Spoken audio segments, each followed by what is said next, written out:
In this video, I'm going to tell you a story you've likely never heard before. A story of bold ideas, wild imagination, and one man's dream to unlock the deepest secrets of the material world. It's the story of J.J. Thomson, the man who discovered the electron, and who dared to believe that by understanding the internal structure of atoms, we could explain the diversity, complexity, and beauty of everything around us. Most of us have heard of Thomson's plum pudding model, the idea that electrons sit embedded inside a positively charged sphere like raisins in a pudding. It's often taught as a stepping stone to Rutherford's nuclear model, a quaint but incorrect idea that was soon discarded. But was that really all there was to it? Thomson was a scientific giant, a Nobel Prize-winning experimentalist and a brilliant theorist. Surely he didn't think of atoms as literally resembling a pudding. In fact, Thomson never even used the term plum pudding. So what did he actually propose? That's what this video is about, so sit back and enjoy the ride. At the dawn of the 20th century, the atom was still a mystery. Some scientists even doubted its very existence. But if atoms were real, if all material objects were truly built from them, then perhaps the vast differences in properties between elements could be traced back to the structure of the atoms themselves. Mendeleev's periodic table had provided a crucial first step in organising the elements, revealing strange repeating patterns in their behaviour. But why did these patterns exist? What determined an element's properties? One of the first scientists to seriously attempt an answer was J.J. Thomson, a man who had already shaken the foundations of science when he discovered the electron in 1897. But in 1904, he proposed something even more audacious. Thomson suggested that not only did atoms contain tiny negatively charged particles, but that the unique properties of different elements could be explained by the way these electrons were arranged inside the atoms. This was not idle speculation. Thomson was an experimentalist through and through. Born in Manchester in 1856, he had demonstrated extraordinary scientific talent from an early age, entering Owens College at just 14 before earning a place at Trinity College, Cambridge. By the late 19th century, he was leading the Cavendish laboratory, where his meticulous experiments on cathode rays led to something unthinkable, proof that atoms were not indivisible, as previously believed, but contained even smaller building blocks.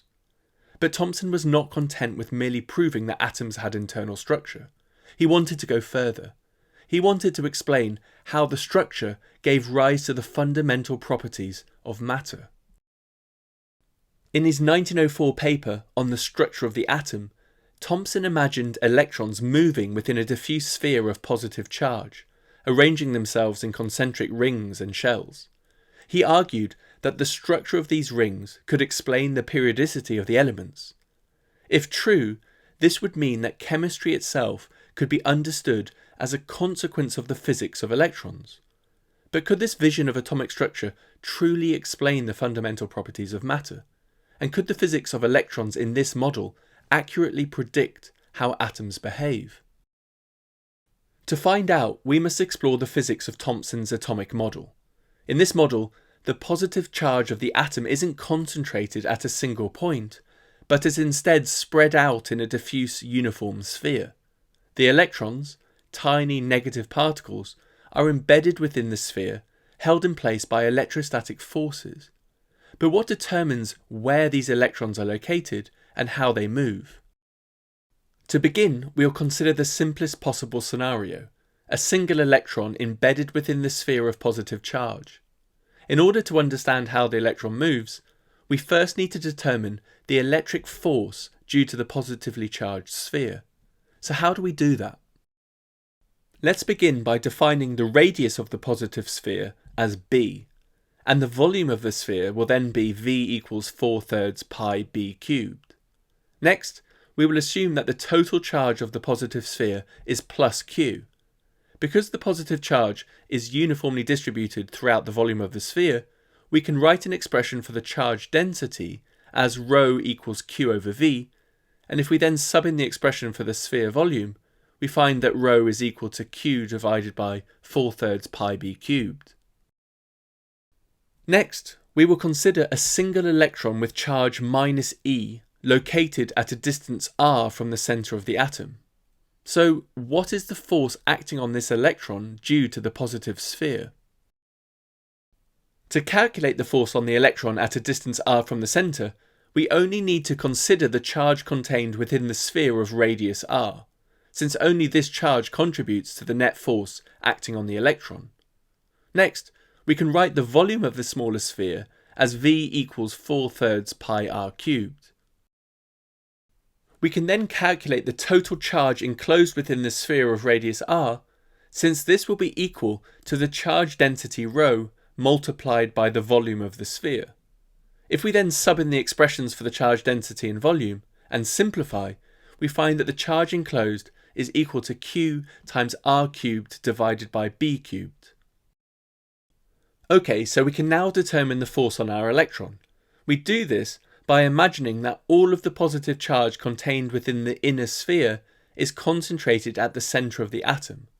And if we label this positive charge Q1, and then label the electron's charge Q2, then we can find the electrostatic force by applying Coulomb's law, which states that F is equal to Q1 Q2 divided by 4 pi epsilon naught r squared. If we then sub in our expressions for Q1 and Q2 and simplify, we find the following green expression. And so we see that an electron located at a distance r from the centre of a positive sphere of radius b will experience a force equal to -e times q divided by 4 pi epsilon naught b cubed multiplied by r. This expression is telling us that the force acting on the electron is directly proportional to the displacement r from the centre, but in the opposite direction. And this should hopefully jolt your mind back to physics lessons at high school, when you were very likely taught Hooke's law, which states that the restoring force of a spring is directly proportional to the displacement of the spring, but in the opposite direction. We see that our force equation has the exact same form as Hooke's law, provided that we define an effective spring constant, K, equal to E times Q divided by 4 pi epsilon naught b cubed. So in essence, we have a situation where the electron feels a net force towards the centre of the atom, and the size of that force is proportional to the distance from the centre. Now, we know that according to Newton's second law of motion, that if there is a resultant force acting on a mass, then that mass will accelerate according to the famous equation F equals ma. And we can write the acceleration as the rate of change of the rate of change of displacement, which we write as d2r by dt squared. If we then combine Newton's second law with the Hooke's law equation, we can write m times d2r by dt squared equals minus kr. And if we rearrange this, we find the following expression. This differential equation is recognisable as the equation that describes simple harmonic motion, and is often written in terms of the angular frequency omega as d2r by dt squared equals minus omega squared r. The solution to this differential equation can be written as r of t equals a cos omega t, which tells us that the displacement of the electron will oscillate in time with an angular frequency omega, which we see is equal to the square root of k over m. And if we then sub in our expression for the effective spring constant, we find that the angular frequency of our electron will be given by the square root of E times Q divided by 4 pi epsilon naught m b cubed. We immediately notice a few things. The angular frequency omega is independent of the displacement amplitude. This means that regardless of how far the electron is displaced from the centre, its oscillation frequency remains constant. We also note that the angular frequency depends on the overall size of the atom, which is characterised by B. More specifically, we note that for a fixed amount of positive charge Q, the oscillation frequency omega is inversely proportional to B raised to the power of 3 over 2. This tells us that for larger atoms, the positive charge is more spread out, meaning that the effective spring constant is smaller, and therefore the oscillation frequency is lower. Conversely, for smaller atoms, the positive charge is more concentrated, meaning the effective spring constant is larger, producing a higher oscillation frequency. Now, we can visualize this oscillation and plot the displacement as a function of time, with displacement on the y-axis and time on the x-axis, as seen in the right-hand plot. And the frequency of this oscillation can be predicted by the angular frequency equation that we just derived, with the smaller atom giving rise to higher oscillation frequencies. Okay, so we've just seen that a single electron can oscillate back and forth along a single dimension. But can the electron move in any other way? For example, could the electron orbit in a circle? Well, we know that for circular motion with radius r, the centripetal force required to maintain the circular orbit is equal to m omega squared r, where omega orbit is the angular frequency of the circular motion. Now, if we assume that this centripetal force is provided by the same harmonic restoring force due to the positive sphere, where here we are just considering the magnitude of the force, then we can equate these two expressions. And if we then arrange for omega squared, we find k over m. And thus, we see that the angular frequency for circular motion is equal to the square root of k over m. And we note that this is identical to omega, which was the oscillation frequency of our displaced electron undergoing simple harmonic motion. This remarkable equivalence is a hallmark of harmonic potentials. We can see this equivalence in action by overlaying the oscillation of a displaced electron with the motion of an orbiting electron. In the case of the orbital motion, if you were to project the displacement along the x-axis, then you would find that this projected displacement varies in time in exactly the same way as the vertical displacement of the oscillating electron. If we write the orbital frequency in terms of the parameters of the system, we note that the orbital angular frequency does not depend on the radius of the orbit, which, if you remember, was parameterized by the letter a. So, no matter what the radius, the orbital frequency will be the same, as can be seen clearly in the animation. Now, given that a single oscillating electron will radiate at the same frequency as its oscillation or orbital frequency, we can use this model to estimate the range of atomic sizes that would yield radiation in the visible part of the spectrum, since it was known at the time that different elements gave rise to distinct visible emission spectra. Now, visible light has a frequency range of between approximately 4 times 10 to the 14 Hz and 7.5 times 10 to the 14 Hz. Now, if we translate this into angular frequencies, we obtain the following expressions. Next, if we take the angular frequency equation and rearrange for the size of the atom, b, we find the following expression. If we then sub in the angular frequencies, we find a range of b values from 3.43 times 10 to the minus 10 meters to 2.25 times 10 to the minus 10 meters. It's interesting to note that this range is roughly of the same order of magnitude of typical atomic radii. Now, this analysis applies to a single electron within the uniformly charged positive sphere, and we see that in this case, there is a single characteristic frequency for a given size of atom. But what if there was more than one electron inside the positive sphere? And can we find a stable configuration when we have multiple electrons embedded within the positive sphere? This was the task that Thomson set himself, and to this we now turn. For simplicity, we're going to consider n electrons arranged uniformly on a circle of radius a in the xy plane. In this configuration, the Cartesian coordinates of the centre of the spherical atom are located at 0, 0, 0. This means that every electron is located at a fixed distance a from the origin. In order to label our electrons, we introduce the x and y axis. The first electron, which we label as electron 0, is located along the positive x-axis. We then number the electrons sequentially in an anti-clockwise direction. We then label the angle of each electron by measuring the angle relative to the positive x-axis in an anti-clockwise direction. So for example, in the case of 6 electrons, where the first electron is labelled 0, θ1 represents the angle to electron 1. And then theta 2 represents the angle to electron 2, theta 3 represents the angle to electron 3, theta 4 represents the angle to electron 4, and theta 5 represents the angle to electron 5. Because these electrons are evenly spaced around the circle, we immediately see that in the case of 6 electrons, the angles will be 60, 120, 180, 240, and 300 degrees. If we then write these angles in terms of radians, we can write them suggestively in the following form. We therefore see that in the case of 6 electrons, the angle to electron j is given by 2 pi j divided by 6, where j runs from 0 to 5. It's then easy to see that in the case of n electrons, we can write the angle to the jth electron as 2 pi j divided by n.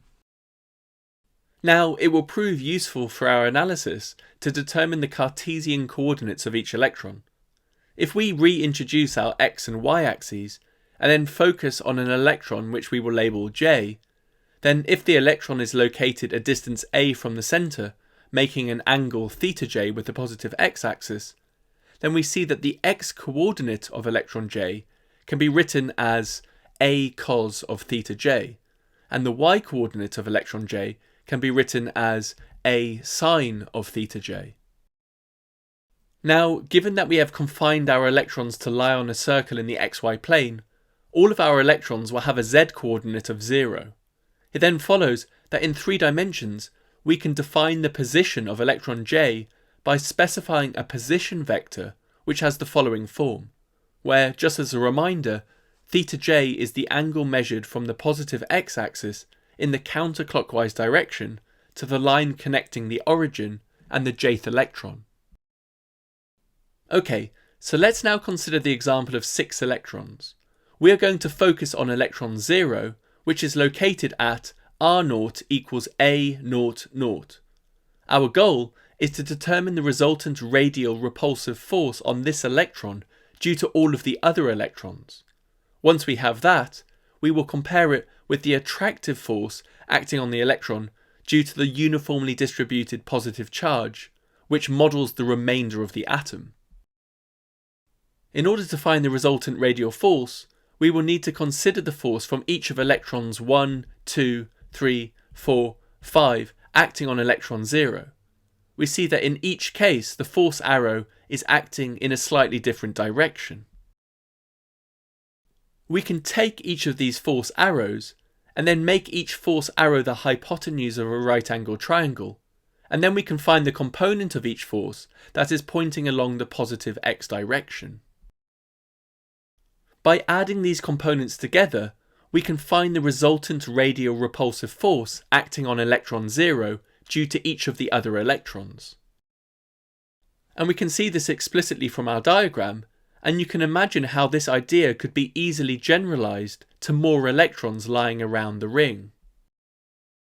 The question we now ask is, what is the attractive force acting on this electron due to the positively charged sphere?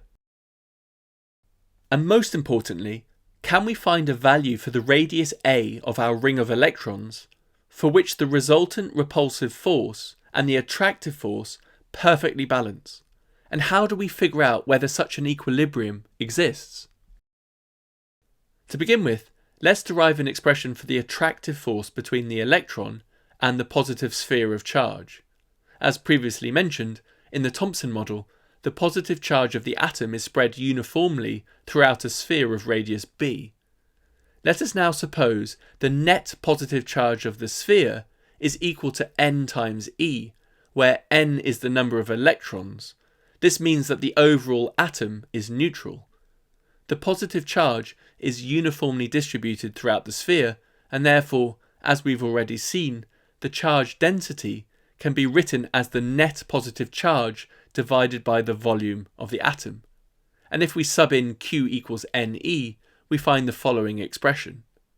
Next, to find the positive charge enclosed within the sphere of radius a, we need to multiply the charge density by the volume of the sphere of radius a.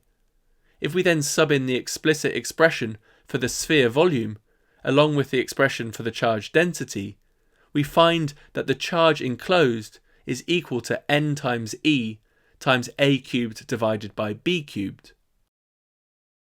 Next, if we treat this enclosed charge as if it were concentrated at the centre of the atom, then we can calculate the magnitude of the attractive force using Coulomb's law, and we find the following simple expression. Okay, so what about the net radial repulsive force? How do we calculate that? Let's take a look. We can see from our diagram that to determine the magnitude and direction of the force due to each electron acting on electron 0, we will need to determine the distance and direction from electron 0 to each of the other electrons. Now, electron 0 is located at point A with position vector A00, while electron J is located at point B with coordinate A cos theta of J, A sin theta of J, 0, where theta of J is the angle measured relative to the positive x-axis. Next, we find the vector that points from electron 0 to electron J. This vector, which we call AB, is obtained by subtracting the coordinates of electron 0 from those of electron J. And if we sub in the two position vectors Rj and R0, and then subtract one from the other, we find the following purple expression. Next, we need to use this expression to find the distance between the two electrons. To find the distance, we compute the magnitude of the vector AB, which is equal to the square root of the sum of the squares of the vector's components. Applying this to our vector AB, we find the following purple expression. Next, we can use the fact that cos squared theta of j plus sin squared theta of j is equal to 1 to simplify our expression. And then we can factor out the a squared and bring it outside the square root. Next, we can make use of the double angle formula to rewrite the cosine term and then take the square root, and we find the following yellow expression. Now, since for the angles we are considering, with theta of j greater than 0 and less than 2 pi, it follows that sine of theta j divided by 2 is positive because theta of j divided by 2 is between 0 and pi, and thus we can drop the absolute value to obtain and write 2a sine of theta j divided by 2. With the distance between electron 0 and electron j now determined, we can use Coulomb's law to compute the magnitude of the repulsive force between them. If we then substitute our expression for the magnitude of AB, we find the following blue expression. This equation gives the magnitude of the repulsive force between electron 0 and electron j. However, we must remember that because the electrons lie on a circle, the force that we have calculated will not act entirely in the radial direction. Only the component of the force that lies along the radial line from the origin through electron 0 will contribute to pushing electron 0 radially outwards in the direction opposite to the attractive force due to the positive charge. To determine this component, we must project the force from electron j onto the radial direction at electron 0. Since electron 0 is located at A00, we define the outward radial unit vector at electron 0 as r0 equals 1, 0, 0. Next, we need to consider the direction of the repulsive force. We let point A represent the location of electron 0 and point B represent the location of electron j. Because the force on electron 0 due to electron j is repulsive, it points from electron j to electron 0 and has the same direction as the vector BA, which points from B to A. With the force direction established, we now wish to calculate the angle alpha between the force vector and the radial direction r0. We can do this by noting that the cosine of the angle alpha between BA and r0 can be written in the following form. Then, since r0 equals 1, 0, 0, and since the vector BA is simply the negative of the vector AB which we've already calculated, we see that the dot product between BA and R hat naught will be equal to A times 1 minus cos of theta j. Next, we note that the length of the vector BA is the same as the length of the vector AB we calculated earlier, and so if we sub this info into our expression for cos of alpha, we find the following green expression. We can then use the well-known double angle trig identity to rewrite the cosine term in terms of sine squared. If we then simplify, we find the following simple result, sine of theta j divided by 2. This result tells us that the cosine of the angle alpha between the force vector and the radial unit vector is simply sine of theta j divided by 2. With this value in hand, we can now determine the radial component of the force. To do this, we take the expression we had for the magnitude of the force and multiply this by cos of alpha. In other words, the component of the Coulomb force along the radial direction, which we will label F0j, rad, we can write this as F0j times cos of alpha. If we then sub in our expressions for cos of alpha and F0j, we find the following blue expression, and if we simplify, we find that the radial component can be written in the following form. Okay, so this represents the radial component of the repulsive force between electron J and electron 0. Next, we need to sum over the contributions from all of the electrons from J equals 1 to J equals n minus 1. In other words, the net radial repulsive force, F subscript rep, acting on electron 0, will be equal to the sum from J equals 1 to J equals n minus 1 of all of the radial components due to each of the electrons in the circle. And if we then sub in our expressions for F0j, rad, we find the following beautiful expression. We can write this more concisely by renaming the summation term as S of n, where n indicates the number of electrons in our ring. Okay, so we've managed to derive an expression for the net radial repulsive force acting on one of the electrons within our ring of electrons. And if you recall, we earlier derived an expression for the attractive force acting on one of our electrons due to the positively charged sphere. It then follows that in order to establish a state of equilibrium, the inward attractive force must equal the net radial repulsive force. In other words, we require the following condition. And if we sub in our derived expressions, we find the following purple equation. Next, we can rearrange this expression so that on the left-hand side we have the ratio of A to B. Okay, so what is this telling us? This result tells us that the stability of the electron configuration depends on a very precise relationship between the size of the electron ring, represented by A, and the overall atomic size, represented by B. For the electron ring to be stable, the inward pull due to the positively charged sphere must exactly balance the outward push created by the repulsion between the electrons. Because the repulsive forces depend on how the electrons are arranged around the ring, only a specific ratio of A to B will satisfy this balance. In other words, for any given number of electrons, there is only one particular relationship between A and B that can yield a stable configuration. To show how this works in practice, we will need to explicitly calculate the summation term. Let's now see how this works for the case of 3 electrons. In other words, when n equals 3. We see that the sum then runs from j equals 1 to j equals 2, and if we were to write this out explicitly, we get the following 2 terms. We then recall that we derived an expression earlier for the angle corresponding to each electron. For the case of n equals 3, we see that theta 1 equals 2 pi over 3 and theta 2 equals 4 pi over 3. If we sub this back into our sum and simplify, we find that for n equals 3, S of 3 is equal to 4 divided by root 3. If we then sub this into our expression for A over B and simplify, we find that for the case of 3 electrons, A over B is approximately equal to 0.58.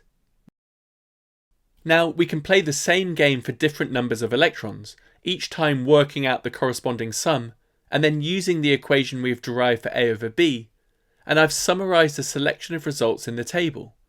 We see that these results for n equals 2 to n equals 6 match the ratios stated in Thomson's original paper. We can visualise this information by plotting the arrangement of different electron numbers and their corresponding radii, which you can see in the plot. And it's clear to see that as the number of electrons increases, the radius of the ring on which the electrons are located also increases. And we can understand the reason for this. When more electrons are added to the ring, each electron experiences a greater net repulsive force from its neighbours. To keep the system in equilibrium, this increased repulsion can be countered by moving the electrons further apart and by increasing the attractive pull towards the centre. Since the positive charge is uniformly spread throughout the atom, the only way to boost the inward pull on the electron is by increasing the amount of positive charge enclosed by the ring. That can only happen if the electron ring shifts outwards, because moving the electrons to a larger radius means that a larger fraction of the atom's positive charge lies inside their radius, thereby enhancing the attractive force. Now, you might wonder, is there a limit to how many electrons you could squeeze into a single ring? Well, we can estimate an answer using the following approach. For our previous analysis to apply, the electrons need to remain inside the atom, and this puts an upper limit on what the ring radius can be. It cannot exceed the radius of the atom, and thus the limiting ring radius occurs when A is equal to B. If we then plot a graph to show how the ratio of A over B changes as a function of the number of electrons placed on the ring, we find that A over B approaches 1 at around the 470 electron mark. And so this represents an upper limit on the number of electrons we could fit into a single ring. Okay, so we have established that it is possible to arrange electrons in a stable configuration inside the positive sphere by arranging them uniformly around a ring of a specific radius dictated by the total number of electrons. Okay, but what if the ring of electrons is allowed to rotate? Does this represent a stable system?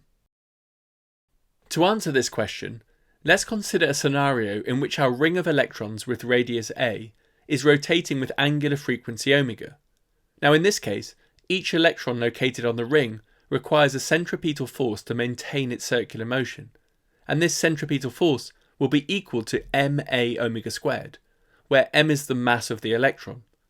The centripetal force needed for this circular motion is provided by the difference between the attractive force pulling the electron towards the centre of the atom and the radially directed repulsive force pushing it outwards. Now, we have already derived expressions for the attractive and repulsive forces, and if we sub these into our rotation equation, we find the following ghastly green expression. Next, if we rearrange this expression for omega squared and then factorise, we arrive at the following expression for the square of the angular frequency. And this matches the expression that Thomson writes in his original paper, though it should be noted that in his paper he uses Gaussian units, and so wherever you see e squared in his paper, you should read that as e squared divided by 4 pi epsilon naught in modern terminology. Okay, so what is this equation telling us?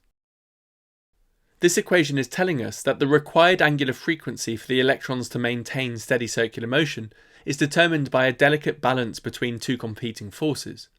On one hand, the term n over b cubed represents the inward attractive force provided by the positive sphere acting on the electrons.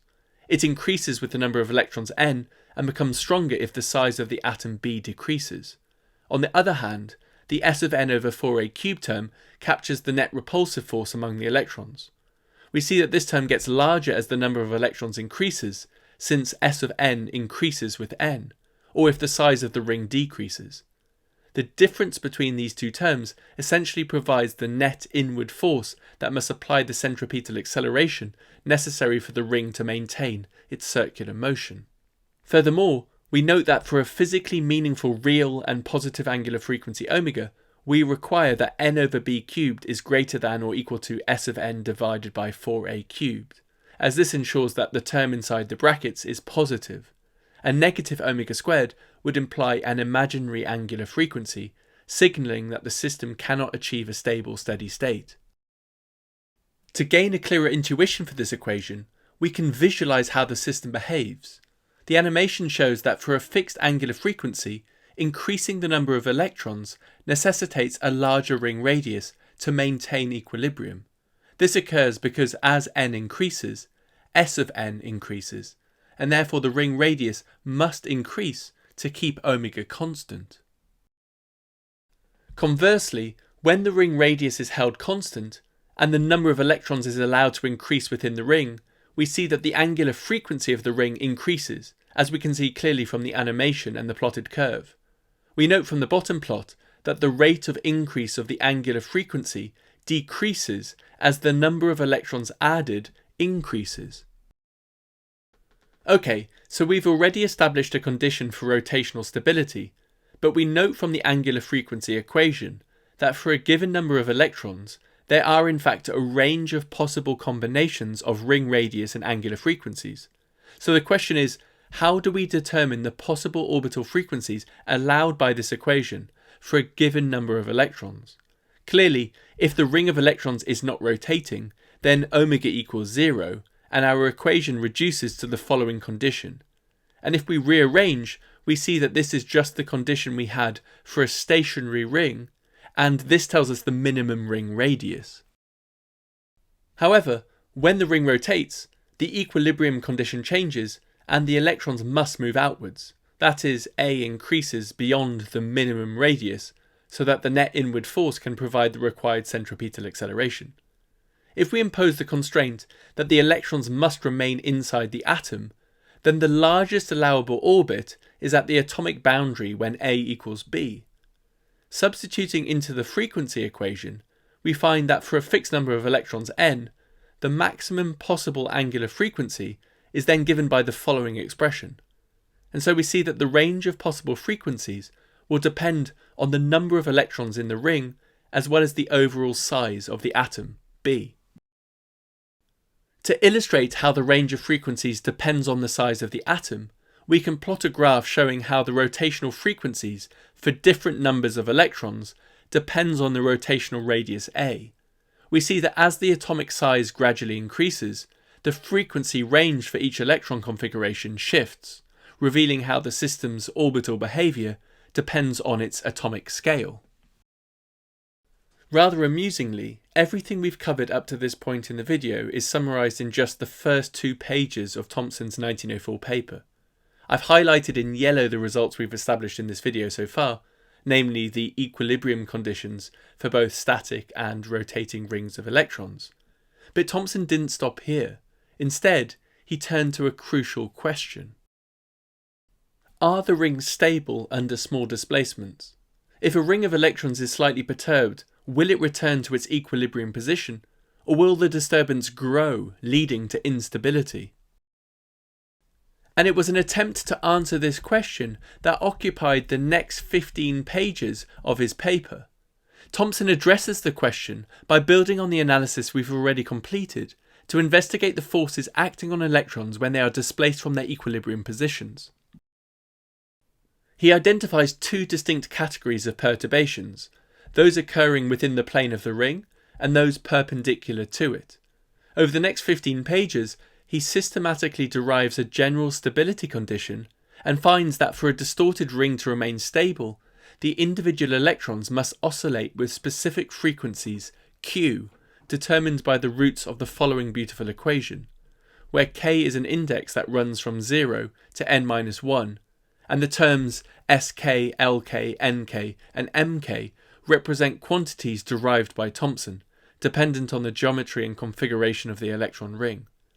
The crucial result is that for the system to be stable, Q squared must be positive. This ensures that the electrons undergo stable oscillations around their equilibrium positions, rather than experiencing runaway instability. Using this stability condition, Thomson then analyses electron rings with different numbers of electrons. Rings with 2 or 3 electrons are inherently stable in both stationary and rotating configurations. However, in the case of 4 electrons, stability becomes more nuanced.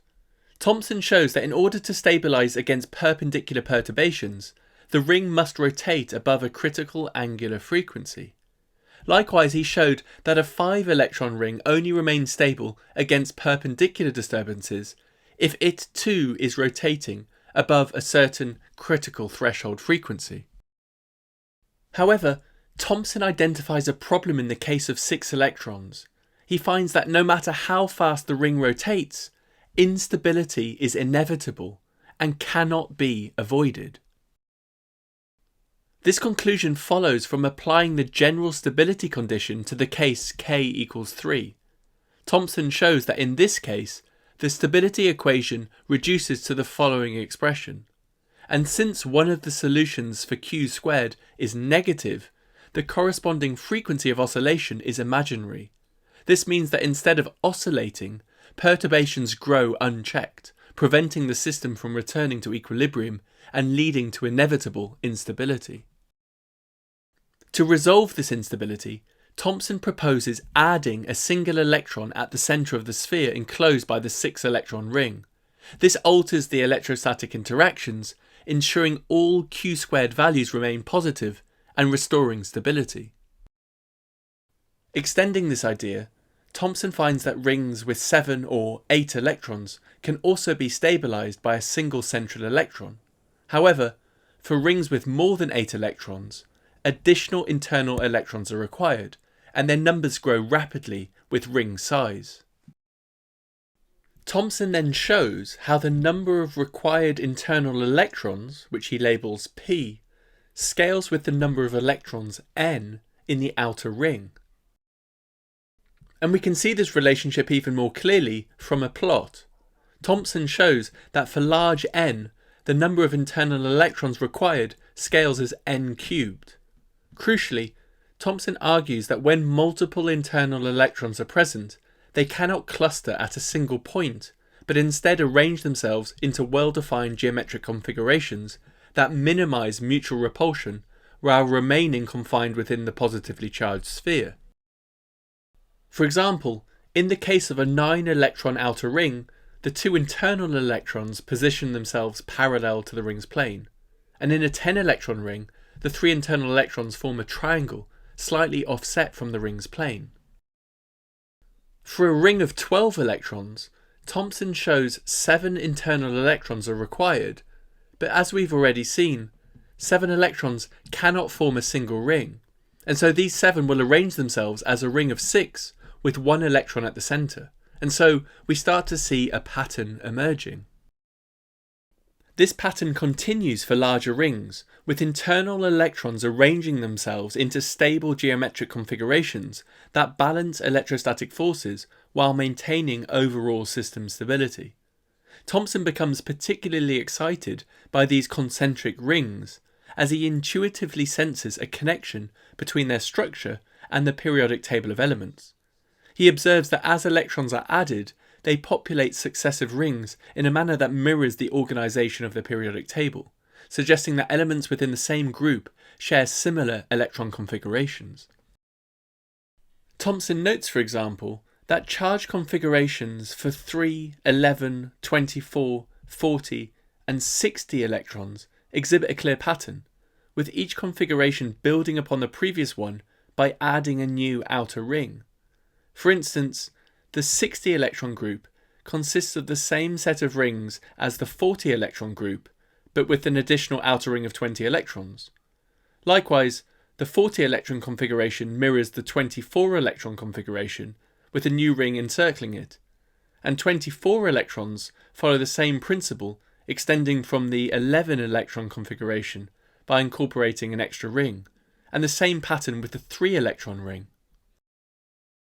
From this, Thomson proposes that such groups of atoms would have similar chemical properties and would fall into the same vertical column or group within the periodic table. He reasons this by suggesting that these atoms would have similar spectral properties due to 2 distinct types of atomic vibration: rotational vibrations, arising from electrons orbiting around their rings, and deformational vibrations, caused by distortions in the shape of the rings themselves. Thomson argues that if all the electrons in every ring of an atom rotate with the same angular frequency, then the effective frequency of the electromagnetic radiation emitted from a given ring is proportional to the number of electrons within the ring. Thus, elements within the same group should display spectral lines with frequency ratios that correspond to the relative numbers of electrons in each ring. This would produce spectral groupings in which elements within the same vertical column of the periodic table should exhibit similar patterns of associated spectral lines. Thomson also observed, for example, that the family of atoms containing 59 to 67 electrons all share a common feature. Each has 20 electrons in its outermost ring, suggesting that they belong to the same horizontal row in the periodic table. Thomson argues that as the number of interior electrons increases, the outer ring becomes progressively more stable. Consequently, the atom with 59 electrons, having the fewest internal electrons, would have the least stable outer ring, making it highly electropositive and more likely to lose electrons. In contrast, the atom with 67 electrons has the greatest number of interior electrons, reinforcing the stability of the outer ring and rendering the atom chemically inert. Through this reasoning, Thomson provides a compelling physical basis for the periodicity of elements, suggesting an explanation for their chemical reactivity and spectral properties in terms of the electron arrangement of the concentric rings. On the final page of his paper, Thomson addresses radiative instability, recognizing the fact that the radiation emitted from the rotating electrons will cause them to gradually slow down until they reach a critical velocity, triggering an explosion of electrons with sufficient kinetic energy to cause some of the electrons to leave the atom. And Thomson suggests that this could provide an explanation of radioactive emission, such as that observed in radium. However, it's important to note that he does not justify his assumption and simply states that the energy loss is slow, leading to the observed long lifetime of atoms. While his model provides a semi-plausible explanation for radioactive decay, it incorrectly implies that all atoms should eventually destabilize and emit charged particles, contradicting experimental evidence. It's also important to note that although Thomson's model suggested that elements within the same group would have similar spectral lines, he did not calculate or predict the exact spectral frequencies for any particular elements, in large part because it was still very unclear how many electrons would be present in a given element, and therefore impossible to provide constraints on the angular frequency of the electron rings or the emitted radiation for any particular element. Despite this, his work represents one of the earliest attempts to link atomic structure with electromagnetic radiation and should be admired for its huge ambition. Ultimately, it would be Rutherford's famous alpha scattering experiment in 1909 and the subsequent nuclear hypothesis of 1911 that would deliver the fatal blow to Thomson's ambitious model. By bombarding thin gold foil with alpha particles, Rutherford demonstrated that atoms contain a dense, positively charged nucleus rather than a diffuse sphere of charge. This discovery shattered the foundation of the Thomson atom and paved the way for the nuclear model. However, despite its eventual demise, we should recognise Thomson's immense achievement. Not only did he discover the electron, the particle that underpins all modern technology, he was the first to propose a structured atomic model incorporating electrons, daring to explain not just atomic structure, but the entire periodic table and the properties of all known elements. His vision of electron configurations influencing chemical behaviour laid the groundwork for modern atomic theory and remains one of the boldest early attempts to describe the fundamental nature of matter. I think it only appropriate to end with the words of Thomson himself. As we conquer peak after peak, we see in front of us regions full of interest and beauty, but we do not see our goal. We do not see the horizon. In the distance tower still higher peaks, which will yield to those who ascend them still wider prospects, and deepen the feeling, the truth of which is emphasised by every advance in science, that great are the works of the Lord. Thank you for listening, and until next time, goodbye.